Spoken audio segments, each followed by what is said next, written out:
ఇవాళనే తీన్మార్ మల్లన్న ప్రకటించినటువంటి తెలంగాణ రాజ్యాధికార పార్టీ దేశంలో తెలంగాణ అంశానికే వస్తే మొట్టమొదటిసారిగా బీసీ జనాభాకు సంబంధించి ఆ యొక్క డేటాను కలెక్ట్ చేయడం అనేది.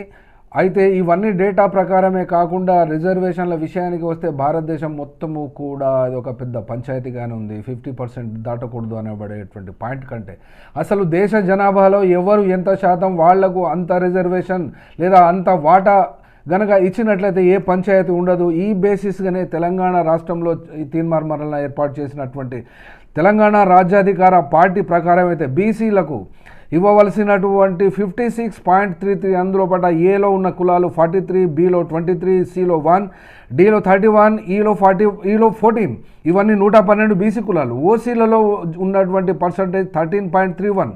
ఇందులో పట రెడ్డి, వెలమ, బ్రాహ్మిన్, వైశ్య, కమ్మ మరియు ఇతర కులాలు ఉన్నవి. అట్లాగే ఎస్సీస్లో ఉన్నటువంటి సబ్ క్యాస్టులు 59. ఈ 59 వీళ్ళకున్న శాతం 17.43.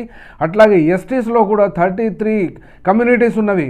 ఎస్టీస్లో వాళ్ళ జనాభా 10.45. కాబట్టి వచ్చేటువంటి ఏ ఎన్నికల్లోనైనా కూడా ఇటు మున్సిపల్లో కానీ అటు పంచాయతీరాజ్లో ఉన్నటువంటి మండల్ పరిషత్తులు కానీ గ్రామ పంచాయతీలు కానీ వాటన్నిటిలో కూడా ఇప్పుడు ముందున్నది మాత్రం ఆ ఒక్క ఎలక్షన్లే. కాబట్టి వచ్చేటువంటి ఎలక్షన్లు ఈ రెండు రకాలుగానే ఉంది. కాబట్టి లోకల్ బాడీసే అందులోపట జనాభా ప్రాతిపదికన గనక ఎవరి వాటా ఎంతో ఎవరి జనాభా అంత ప్రాతిపదికన తీన్మార్ మల్లన్న పెట్టినటువంటి పార్టీ ఇచ్చినట్లయితే సత్ఫలితాలు పార్టీకి వస్తుంది, ప్రజలకు కూడా న్యాయం జరుగుతుందని ఆశించవచ్చు.